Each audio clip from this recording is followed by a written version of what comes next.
Tentunya di hari Kamis ini tanggal 2 Halo Desember MG Radio. 2021 di Morning Session with Nuim Hayat. Bang Nuim, Assalamualaikum Bang. Waalaikumsalam warahmatullahi Wih, wabarakatuh. Wah, sehat baru Bang? kedengaran ini. Senang bisa mendengar suara Bang Nuim kembali nih. Ya, tapi dengarnya juga dari Jakarta sangat halus. Kenapa? Sayup sekali suaranya.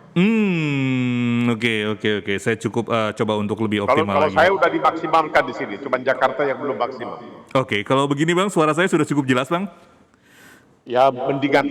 Oke, cukup jauh ternyata memang Bang, Jakarta Melbourne Bang. Tapi untuk topik kali ini kayaknya masih.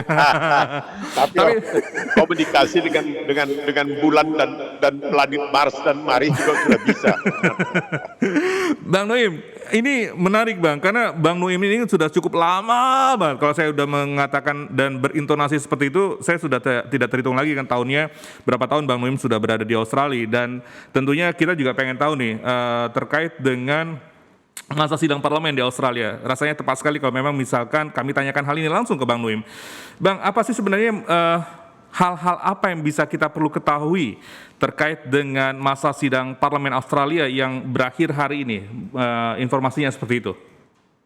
Kalau kita menyaksikan ya, seperti yang dikatakan oleh Presiden Soeharto sewaktu beliau masih berkuasa kepada Menteri Luar Negeri Australia Gareth Evans, dia tertarik sekali menyaksikan di televisi dan kalau mendengar di radio juga karena setiap sidang parlemen itu disiarkan secara di televisi dan juga di radio. Presiden Soeharto mengatakan tertarik sekali melihat begitu serunya, begitu sengitnya, begitu hebatnya perdebatan di parlemen itu. Jadi masing-masing pihak ingin menunjukkan keberpihakan mereka kepada apa yang pada hebat mereka adalah kepentingan kesejahteraan rakyat. Kadang-kadang kalau kita melihat itu seakan-akan mereka mau saling bersinggungan. Apalagi sekarang ini setelah COVID ini dipasang semacam dinding kaca. Kalau tidak dahulu tidak ada dinding kaca karena di satu sisi biasanya di sebelah kiri ketua parlemen yang disebut speaker itu kabinet bayangan, di sebelah kanannya adalah kabinet yang sedang berkuasa. Dan kedua pemimpin yaitu Perdana Menteri dan pemimpin oposisi itu duduk di seberang-seberangan meja. Dan mereka mengajukan pertanyaan mesti melalui speaker, melalui ketua parlemen. Dan itu sangat luar biasa. Jadi ketika saya mendengar bahwa Fadil Muhammad sangat sakit hati ketika karena Menteri Keuangan tidak hadir dan sebagainya. Bakal di Australia tidak bisa. Setiap kabinet, setiap parlemen bersidang itu seluruh jajaran kabinet itu hadir di parlemen untuk menerima pertanyaan apa saja tentang apa saja sesuai dengan portofolio masing-masing dari pihak oposisi. Kalau sampai dia tidak bisa jawab, itu sangat memalukan. Kadang-kadang ada kalanya seorang menteri mengatakan, oh saya minta supaya pertanyaan itu diajukan secara tertulis. Itu berarti dia tidak menguasai keadaan. Jadi kalau kita melihat bagaimana caranya mereka berdebat sengit mati-matian luar biasa, seakan-akan macam anak kecil atau macam orang yang ingin bersinggungan. Sampai-sampai tadi ketika sidang parlemen tadi pagi di Canberra, bekas juara tenis Australia Peter Alexander yang juga seorang anggota DPR, dia mengimbau kepada kedua belah pihak. Dia dari partai pemerintah. Dia mengatakan, kenapa kita tidak bisa bersikap sebagai orang dewasa yang penuh sopan santun di dalam gedung parlemen ini. Tapi begitulah, masing-masing mengatakan membela apa yang mereka sebutkan sebagai kesejahteraan rakyat. Oke, tapi kalau misalkan pihak oposisi ini berseteru dengan pihak pemerintah gitu kan, dalam artian apakah memang mereka benar-benar ingin membela kepentingan rakyat atau hanya mencari popularitas agar media bisa melihat daya juang mereka seperti itu agar kemudian di periode selanjutnya mereka akan terpilih atau bagaimana Bang?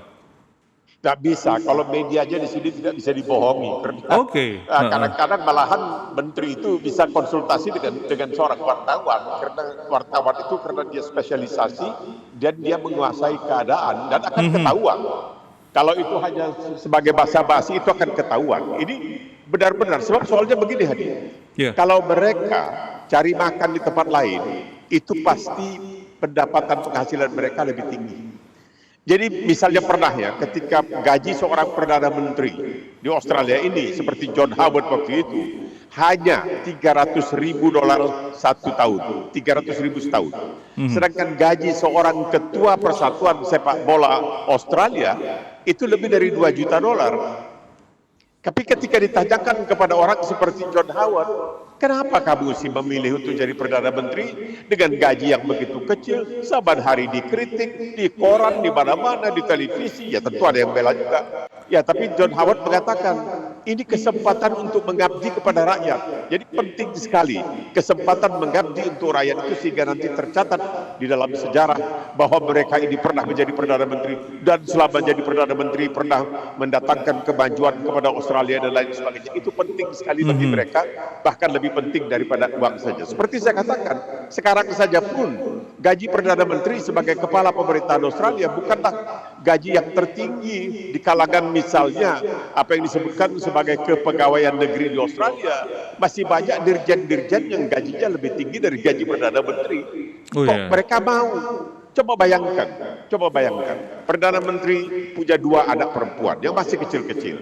Nah, kira-kira 2 tahun yang lalu dia memutuskan karena menjelang Natal dia membawa keluarganya untuk berlibur ke Hawaii. Tahu-tahu terjadi kebakaran hutan yang luar biasa. Dan dia terpaksa buru-buru kembali ke sini. Dan dia harus mempertanggungjawabkan kepada parlemen, artinya kepada rakyat, kenapa dia pergi berlibur.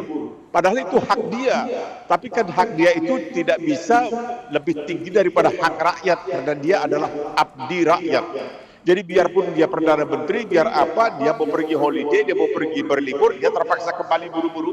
Dia persingkat liburnya, dia kembali ke Australia, minta maaf kepada rakyat bahwa dia tidak berada di tempat ketika terjadi suatu musibah kebakaran yang begitu besar. Jadi kalau saya melihat ini saban hari dihantam, dikritik, ya tidak sebuah koran ya, sebagian koran ada juga yang membela dia, dan itu masih tetap ingin terus menjadi Perdana Menteri, berjuang mati-matian untuk menjadi Perdana Menteri. Padahal dalam keadaan seperti sekarang ini, di mana pemerintah berusaha untuk meyakinkan rakyat agar mau divaksinasi, itu sudah menteri-menteri, misalnya Menteri Kesehatan, waktu itu menangis. Baru beberapa bulan yang lalu menangis di depan umum, di depan televisi, karena anaknya diancam oleh orang yang tidak senang dengan kewajiban agar menjalani vaksinasi. Dia menangis dan dia kabarnya akan mengundurkan diri setelah sidang parlemen ini berakhir. Tahun depan dia tidak akan ikut lagi dalam percaturan politik di Australia, mungkin akan lain tempat cari makan kata orang Medan. Dan itu biasanya kalau mereka keluar dari pemerintahan dan mereka mesti istirahat, mereka tidak boleh langsung masuk menjadi lobby dan lain sebagainya, tidak boleh. Artinya mereka nanti memanfaatkan jabatannya sewaktu menjadi menteri. Mereka harus memberikan tenggang waktu sampai 18 bulan sebelum bisa menjadi lobby dan lain sebagainya. Dan itu biasanya mereka itu nanti akan mendapatkan pekerjaan yang gajinya jauh lebih besar daripada gajinya sebagai seorang menteri. Oke, tapi Bang Nuim, apakah memang hanya perseteruan ini di dalam sidang parlemen ini substansinya memang perdebatannya demi kepentingan rakyat, atau memang ada sebenarnya atau tendensi ada hidden agenda dari orang per orang di dalam sidang tersebut untuk menjatuhkan orang per orang atau pihak tertentu? Ya, masing-masing partai kan punya kebijakan sendiri, punya filosofi sendiri, punya keyakinan sendiri. Misalnya, Partai Liberal yang sekarang berkuasa berkoalisi dengan Partai Nasional. Ini Partai Nasional ini memperjuangkan nasib para petani, kaum petani, petambang dan lain sebagainya. Mereka ini mempercayai sistem yang lebih liberalistis, sedangkan Partai Buruh itu menginginkan suatu bentuk sistem yang lebih sosialistis. Jadi ini keyakinan masing-masing. Ini kita tidak bisa ragukan bahwa mereka itu memang punya keyakinan yang sangat luar biasa terhadap filosofi dari partai mereka itu sendiri. Karena mereka kan mengetahui, selalu mengingat kembali pendiri-pendiri partai di zaman lalu. Kalau Partai Liberal misalnya yang selalu mengingat bagaimana Menzies, wah ini pokoknya Robert Menzies ini adalah Perdana Menteri yang paling hebat dan lain sebagainya. Jadi kita melihat, kalau saya melihatnya bahwa itu bukan main-main, itu karena hakul yakin. Mereka punya keyakinan bahwa inilah yang harus mereka perjuangkan. Dan ketika mereka menghadap rakyat, ini diperkirakan bahwa ada kemungkinan bulan Mei nanti akan ada pemilihan. Tapi belum tahu karena semuanya berada di tangan Perdana Menteri. Hanya Perdana Menteri yang berhak untuk menentukan kapan harus diadakan pemilihan. Pokoknya dalam jangka waktu 3 tahun sekali mesti ada pemilihan, tapi tidak diberitahukan kapan. Nah, ini mereka ini mempertahankan ideologi yang mereka pegang ini dan ditawarkan kepada rakyat. Kalau kami menjadi pemerintah kami akan melakukan ini. Itu yang penting ya, dan rakyat nanti menilai apakah ini benar-benar akan dilaksanakan atau tidak. Kalau tidak dilaksanakan, maka mereka harus bisa mempertanggungjawabkannya di depan rakyat. Dalam hal ini yang dimaksudkan rakyat itu adalah parlemen. Itulah seperti saya katakan tadi. Kalau sekiranya kasus Fadil Muhammad dengan Sri Mulyani itu tidak mungkin terjadi di Australia. Karena apa? Karena kalau tidak sampai ada seorang menteri berani tidak hadir ketika parlemen bersidang, wah itu dia nekat benar. Pernah kejadian begini.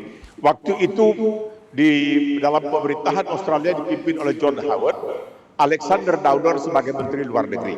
Tahu-tahu mereka dikalahkan dalam pemilihan berikutnya oleh Partai Buruh dipimpin oleh Kevin Rudd. Nah, tiba-tiba ketika parlemen bersidang, ada wartawan yang melihat, lah ini mantan Menteri Luar Negeri kok duduk di kafe di Canberra. Ini kan parlemen sedang bersidang. Dia kan jadi wakil rakyat, itu dibayar oleh rakyat untuk jadi wakil rakyat kan supaya menghadiri sidang. Apakah dia bicara atau tidak bicara, karena dia sekarang sudah tidak menjadi Menteri Luar Negeri, itu bukan urusan. Maka dia dimintakan pertanggungjawabannya. Kok berani kamu parlemen bersidang, kamu nongkrong di kafe? Lalu dia mengatakan begini, saya janji dengan seorang wartawan dari Sydney, yang jarak antara Canberra dengan Sydney itu kira-kira 300 km, untuk diwawancarai. Tapi kemudian rupanya pesawat wartawan itu terlambat dan dia mohon kepada saya, minta ditunggu sebentar katanya. Karena dia akan naik pesawat yang lain. Tolonglah tunggu sebentar, dia akan datang ke Canberra untuk mewawancarai. Jadi saya tunggulah di kafe itu sebelum saya datang ke parlemen untuk menghadiri sidang. Begitu. Jadi jangan dianggap akan gaji buta. Jadi anggota parlemen artinya mewakili kepentingan rakyat. Karena begini, Hani. Di tiap-tiap dapil itu tiap-tiap anggota DPR-nya, anggota parlemen itu punya kantor. Tiap-tiap dapil dia punya kantor, punya sekretaris, punya apa. Nah, masyarakat yang tinggal di daerah pemilihan itu, kalau ada masalah ini dan itu, terutama masalah dengan birokrasi dan sebagainya, mereka langsung mendatangi wakil mereka. Jadi wakil mereka ini mungkin saja dia lagi sedang mengikuti sidang di Canberra, tapi kan di situ ada buahnya untuk mencatat, oh saya ada urusan ini kok saya merasa dipersulit dan lain sebagainya. Nanti dia kembali, dia mesti mengurus itu. Jadi dia mesti mengurus itu soal kepentingan rakyatnya. Jadi agak tidak hanya makro tapi mikro juga. Jadi mereka itu kembali nanti, wah ini ada di daerah dapil ini, barangkali orang ini pun tidak memilih dia waktu dalam pemilu. Tapi karena dia sudah terpilih, maka dia akan mewakili dapil itu, daerah pemilihan itu, dan dia harus memperjuangkan nasib daripada masyarakat di dalam dapilnya itu sendiri. Oke. Bang Nuim, terakhir saya menanyakan bahwa tahun depan, tepatnya bulan Mei ini ada pemilu di Australia, tapi tidak ada yang tahu persisnya kapan. Nah, hanya Perdana Menteri yang tahu. Nah, kalau di negara kita ini jauh sebelum di Februari 2024, penentuan jadwal pemilunya sudah diramaikan nih sejak terakhir ini. Nah, keunikan di Australia seperti ini. Bagaimana dengan kesiapannya? Kan butuh mekanisme, butuh sistem, butuh organisasi yang cukup besar untuk bisa menyelenggarakan pemilu. Kalau misalkan hanya Perdana Menteri yang tahu, apakah mereka standby, siaga? Bang Nuim.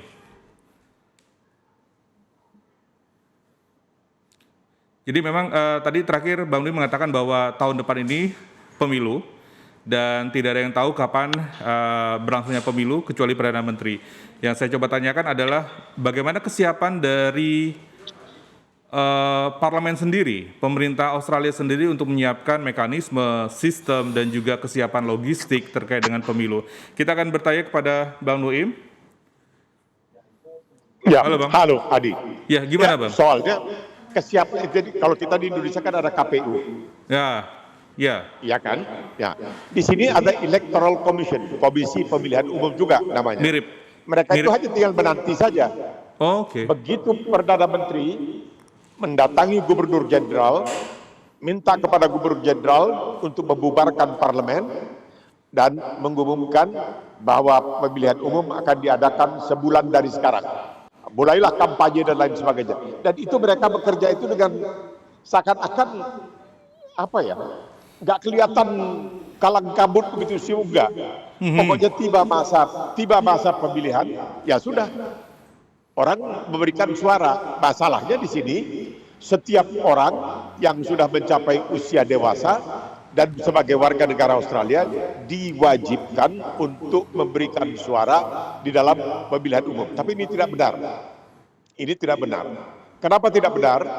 Karena begini, yang diwajibkan itu adalah dalam setiap pemilu, setiap warga negara itu diwajibkan untuk mendatangi tempat pemungutan suara. Biasanya sekolah-sekolah dipakai. Sekolah-sekolah itu dipakai, dipinjam. Itu biasanya hari Sabtu. Pemungutan suara itu pada hari libur, hari Sabtu. Dan itu yang tahu itu hanya Perdana Menteri. Dia menyampaikan kepada Gubernur Jenderal kemudian menerima, mengumumkan pemilihan akan diadakan pada satu bulan dari sekarang dan sebagainya. Orang lain, barangkali menteri-menteri yang lain tahu, tapi semua simpan rahasia. Tapi tidak ada orang lain yang tahu, hanya Perdana Menteri yang berhak dan berkewenangan untuk menyatakan itu. Nah, pada hari pemungutan suara, setiap orang yang berkewajiban memberikan suara harus mendatangi tempat pemungutan suara di daerahnya, di dapilnya. Ketika dia sampai di sana, nanti namanya dicoret. Nama siapa? Nama dicoret. Dia masuk ke ruang kecil secara rahasia. Nah, ketika dia berada di ruang kecil itu, apakah kemudian dia betul-betul memilih atau tidak? Kita tidak tahu. Mungkin saja surat suara itu dia coret, dia tidak melakukan sesuatu pilihan. Dalam surat suara itu akan terdaftar nama semua calon. Jadi misalnya di suatu dapil A ada 4 calon. Nah, ini nama keempat calon ini ada di situ. Maka setiap pemilih harus membuat nomor 1. Siapa pilihan nomor 1-nya? Siapa pilihan nomor 2-nya? Siapa pilihan nomor 3? Kalau dia tidak lengkapi semua ini, maka nanti kertas suaranya itu dianggap sebagai kertas suara keledai, artinya tidak berlaku. Karena apa? Karena di Australia ini berlaku sistem yang disebutkan preferential. Jadi bukan seperti di Inggris. Di Inggris yang mendapatkan suara terbanyak langsung terpilih. Di sini tidak. Biarpun misalnya dalam kertas suara itu dia mendapatkan suara terbanyak, tapi yang nomor 2 mendapat dukungan dari calon nomor 4 atau calon nomor 3, karena suara yang diberikan kepada calon nomor 3 itu nomor 1 dia, nomor 2, ya begitu, agak sulit menjelaskannya. Tapi tidak seperti sistem yang terjadi di Inggris. Melainkan ada sistem preferential istilahnya. Yang penting bahwa seorang itu harus mendatangi tempat pemungutan suara. Kalau dia tidak bisa, maka dia harus melakukannya melalui pos. Dan warga negara Australia yang berada di luar negeri diwajibkan mendatangi perwakilan diplomatik Australia di luar negeri untuk memberikan pilihannya, untuk ikut dalam pemungutan suara. Kalau tidak, maka akan diminta pertanggungjawaban, biasanya denda $50. Jadi sistemnya kalau saya lihat begitu sederhana ya. Itu kotak suara itu dari kardus-kardus biasa saja. Nanti habis itu kardusnya dilipat kembali, suaranya dihitung, kardusnya dilipat kembali, dipakai untuk pemilu yang akan datang. Karena di Australia ini ada 2 majelis perwakilan. Majelis Perwakilan Rakyat yang paling berkuasa, DPR, Parlemen, dan tentunya yang disebutkan sebagai Senat. Senat ini mewakili negara bagian. Sedangkan DPR mewakili rakyat dari negara bagian itu. Jadi 2 majelis ini berkewenangan yang luar biasa juga. Suatu rancangan undang-undang yang telah lulus, misalnya dari DPR, dari Parlemen, harus diajukan ke Senat. Nah, biasanya entah bagaimana, biasanya di Australia ketika nanti partai pemerintah berkuasa punya mayoritas di DPR, tapi dia tidak punya mayoritas di Senat. Nah, jadi mesti negosiasi, mesti berunding dengan independen, dengan partai. Kalau di sini jangan heran, Hadi, ada partai namanya Partai Pemancing Ikan, ada macam-macam partai ikut, dan ya kadang-kadang ada juga yang terpilih mereka itu, kadang-kadang senatornya terpilih, jadi senator. Nah, mereka ini mesti dibujuk supaya nanti rancangan undang-undang yang sudah disahkan oleh Dewan Perwakilan Rakyat ketika sampai di Senat, maka Senat supaya juga mengesahkannya. Nah, karena biasanya seperti pemerintah yang sekarang ini punya mayoritas di DPR tetapi tidak punya mayoritas di Senat. Nah, jadi sulit sekali untuk meluluskan suatu undang-undang, itu harus kompromi. Karena ya masing-masing, misalnya pernah kejadian Salah seorang senator dari negara bagian Tasmania itu perempuan, kalau tidak salah dia pernah menjadi kapten di dalam ketentaraan Australia, kemudian dia meninggalkan jabatannya, dia purnawirawan, dia berkecimpung di bidang politik, dan dia kemudian terpilih sebagai senator. Nah, ketika pemerintah yang sekarang ini membujuknya untuk mendukung rancangan undang-undang dari pemerintah yang telah disahkan oleh DPR ketika nanti sampai di Senat, agar dia juga mendukung rancangan undang-undang itu, dia mengatakan saya akan dukung, tapi dengan satu syarat. Apa syaratnya? Semua hutang negara bagian saya kepada pemerintah pusat dihapuskan. Oh ya, oke, boleh. Jadi dia betul-betul memperjuangkan negara bagian dia itu. Jadi tidak ada misalnya kalau dia sudah sampai di Senat lalu dia melupakan macam kacang lupa dengan kulitnya, tidak ada itu. Karena kalau demikian dalam pemilihan berikutnya dia akan terdepak. Makanya perempuan yang bernama Jackie Lambie ini yang sangat galak, sangat keras kalau sudah mengkritik pemerintah habis-habisan, terus-terusan terpilih kembali sebagai senator di negara bagiannya. Bang Noim, saya masih penasaran juga nih. Sebenarnya berapa lama sih deadline yang diberikan oleh Perdana Menteri untuk menentukan hari penentuan pemilu yang diberikan kepada Komisi Pemilihan Australia atau Australian Electoral Commission? Nggak lama, paling sebulan setengah, kadang-kadang 2 bulan, tapi tidak sampai. Tidak sampai, karena kampanye yang terlalu lama, takut nanti mengganggu pengelolaan pemerintahan, karena mereka kan harus pergi keluar. Itu kalau mereka kampanye itu kan itu berhadapan dengan masyarakat secara langsung, dilempar telur, macam-macam. Jadi itu agak macam komedi juga di Australia ini, macam komedi juga. Betul. Dan menariknya itu karena perhatian orang itu masih tetap besar juga. Mereka lalu mengatakan, semua politisi itu bejat, semua politisi hanya mikirkan diri sendiri. Tapi kalau kita melihat, politisi itu betul-betul juga memperjuangkan nasib rakyat. Misalnya tadi pagi. Tadi pagi saya mengikuti sebentar debat di parlemen. Itu seorang dari Partai Buruh bertanya kepada Menteri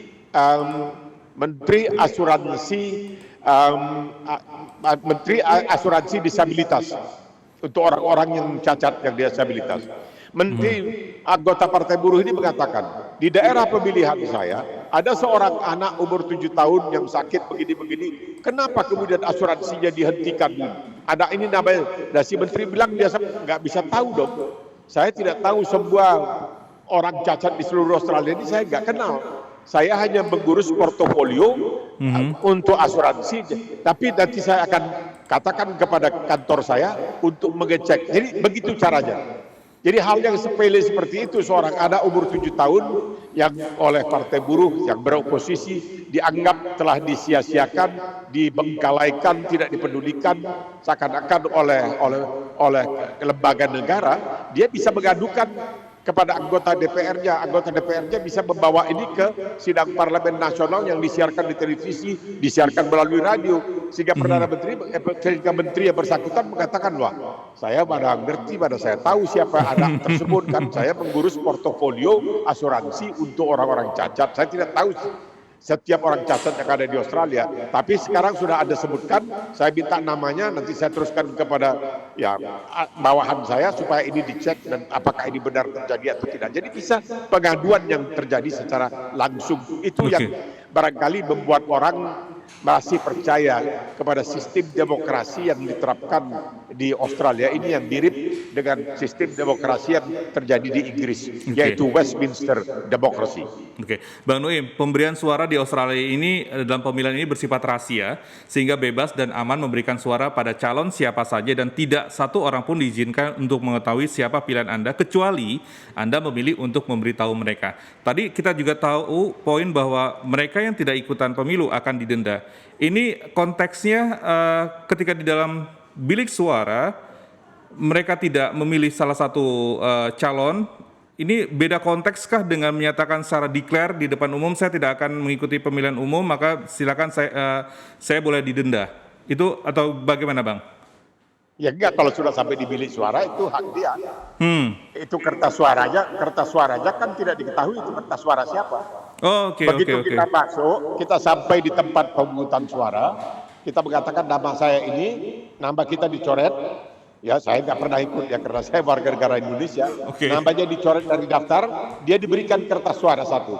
Aha. Nah, dia masuk membawa kertas suara yang tidak bisa dilacak. Ini kertas suara dari siapa, begitu. Yang mengetahui itu kertas suara itu hanya yang memberikan kertas suara itu kepada si pemilih. Tapi dia juga tidak tahu kan apakah kertas suara itu nantinya diisi dengan benar atau tidak dan lain sebagainya. Dia tidak tahu. Jadi kewajiban untuk memilih itu tidak benar. Kewajiban untuk mendatangi tempat pemungutan suara itu yang benar. Nah, itu benar. Jadi betul-betul rahasia. Betul-betul rahasia dan tidak diketahui dan banyak orang yang tidak mau. Ya, tapi ada juga orang yang tentunya berani mengatakan, "Oh, saya memilih partai ini, saya memilih partai atau ya partai bukan, tapi dia memilih calon gila. Calon dari partai ini, calon dari partai ini atau calon dari partai itu." Dan banyak juga sekarang ini yang mengajukan diri itu sebagai orang-orang independen. Banyak independen. Ini yang bikin pemerintah juga jadi pusing. Mereka ini disebutkan lintas kursi. Mereka bisa duduk di bagian pemerintah, mereka bisa duduk di bagian oposisi. Pokoknya tergantung ini undang-undang apa, rancangan undang-undang apa yang diajukan. Dan mereka nampaknya bekerja betul-betul lah untuk rakyat yang sangat-sangat gigih kadang-kadang mereka bekerja. Dan kita lalu bertanya, saya kadang-kadang di sini berapa kali itu pernah misalnya hari Sabtu diundang ke masjid di sini, nanti itu datang anggota-anggota DPR dari daerah segitu datang. Saya pikir kalian ini apa nggak punya hari libur atau bagaimana? Ini kan hari Sabtu orang biasanya pergi sama keluarga, pergi. Ini mereka juga harus menghadiri ini, menghadiri macam-macam upacara dan lain sebagainya. Jadi memang betul-betul seperti yang dikatakan jumlah perdana. Ketika mereka ditanya, kok mau sih jadi Perdana Menteri dengan imbalan yang begitu kecil, sedangkan kalau kamu sekiranya tidak menjadi Perdana Menteri dan bekerja di swasta atau bagaimana dan imbalannya jauh besar, mereka mengatakan dia politis itu berarti mendapat kesempatan mengerti kepada rakyat. Itu saya yakin mereka melakukan hal-hal yang seperti